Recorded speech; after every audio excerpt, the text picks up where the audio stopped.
Ava Delaney needed a fresh start, a place of her own. The house on Wicker Lane was perfect, charming, affordable, waiting for her. She signed the lease that day. The landlord, a nervous man with shaking hands, handed her the keys.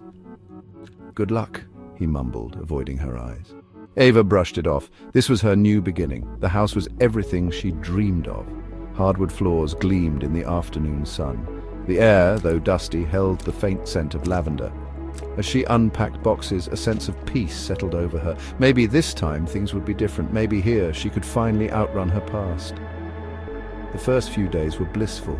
Eva lost herself in unpacking, decorating, and exploring the quaint town. She baked bread, the aroma filling the house with warmth. At night, she curled up on the window seat with a book, the silence broken only by crickets chirping, but the peace wouldn't last. The house had other plans. The first sign was the attic door. Eva could have sworn she closed it, yet late one night, she woke to the distinct sound of it creaking open, slowly, deliberately. Her heart hammered in her chest. Taking a deep breath, she told herself it was just the old house settling. Then came the misplaced things. A book left on the kitchen table vanished, only to reappear on the shelf, perfectly placed. A picture frame on the mantelpiece was found turned towards the wall. Eva dismissed it as her own forgetfulness, but deep down a seed of unease was planted. Her dreams became haunted. A girl with sad eyes and a porcelain doll stared back at her. Whispers followed her, cold breath on her neck. She'd wake up in a cold sweat, the feeling of being watched lingering. The house was no longer a sanctuary, it felt oppressive, suffocating.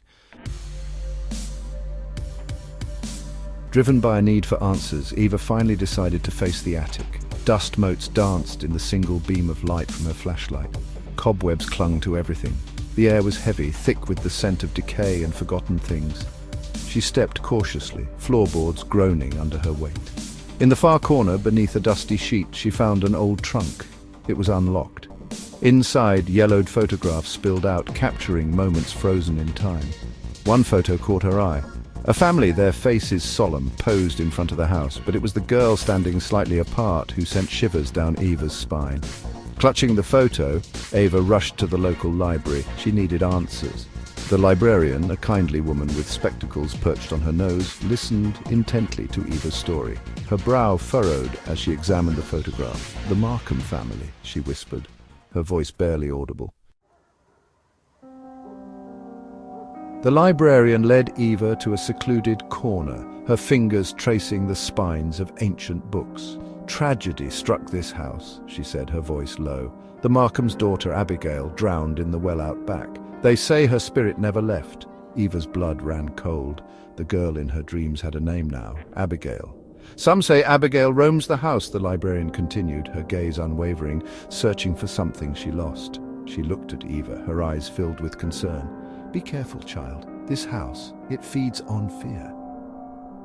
Armed with this chilling knowledge, Eva returned to Wicker Lane. The house felt different now, menacing. Every creak of the floorboard, every rustle of leaves outside the window sent shivers down her spine. She knew she couldn't stay, but something held her there, a need to know more, to help Abigail. Sleep offered no respite. The nightmares intensified. Abigail was always there, her sad eyes pleading, her whisper growing louder. One night, Eva woke with a gasp. Her reflection in the antique mirror across the room wasn't her own, it was Abigail. Her pale face, framed by dark hair, stared back, her eyes filled with a profound sadness, locked onto Ava's. Then just as quickly she was gone, Ava was left trembling, her heart pounding against her ribs. She couldn't deny it anymore. The house was haunted. Fear warred with a strange sense of responsibility. Eva knew she had to do something. She couldn't just run away. This wasn't just about her anymore. It was about Abigail, trapped within the walls of Wicker Lane. Eva remembered the librarian's words, searching for something she lost. Could that be the key to helping Abigail find peace? She spent the next few days searching every nook and cranny of the house. She sifted through dusty boxes, pried open creaky floorboards, and even ventured into the depths of the musty basement. Finally, in a hidden compartment beneath the attic floorboards, she found it. A small wooden doll. It was weathered and worn, but its once bright blue eyes, now faded, held a glimmer of recognition. This was Abigail's doll, the one she clutched in the photograph. Clutching the doll, Eva felt a surge of hope. Maybe this was it. Maybe this is what Abigail was looking for. But how could she give it to her? An idea began to form in her mind. She'd seen it in movies, but could it really work? She had to try. Eva set up her camera in the attic, its lens pointed towards the dusty old mirror. She placed Abigail's doll carefully beneath it. Then, with a deep breath, she turned off the lights and started filming. The only light came from the moon, casting long, eerie shadows across the attic floor. Time seemed to stand still. Silence hung heavy in the air. Then, slowly, a figure began to materialize in the mirror. Abigail. She looked different now, younger, happier. Her eyes were fixed on the doll. She reached out a translucent hand, her fingers brushing against the worn wood. Eva watched in awe as Abigail picked up the doll, cradling it close. A soft, ethereal glow emanated from her, filling the attic with a strange warmth. Then, just as quickly as she appeared, Abigail began to fade. The doll slipped from her grasp, landing softly on the floor.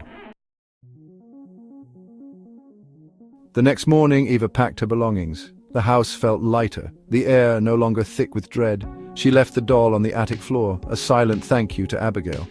As she drove away from Wicker Lane, she glanced back at the house. It looked peaceful, bathed in the morning sun.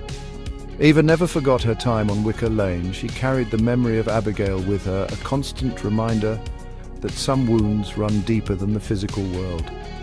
She never tried to contact Abigail again. She knew that some spirits find peace only in the quiet solitude of the afterlife. Eva moved on with her life, but she could never bring herself to live in an old house again. The whispers, the shadows, the feeling of being watched, they stayed with her. She knew, deep down, that some things are best left undisturbed. Back on Wicker Lane, the for sale sign was taken down. A young couple stood on the porch, their faces filled with the same hope and excitement Eva once felt. They unlocked the front door and stepped inside, unaware of the unseen eyes watching them. The house on Wicker Lane had a new story to tell. The cycle continued. New tenants drawn to the charm of the old house would come and go. Each would experience the strange occurrences, the whispers, the feeling of never being truly alone. But the house on Wicker Lane held its secrets close, its past forever intertwined with the present, and Abigail, finally at peace, watched from the shadows, forever bound to the home she loved and lost.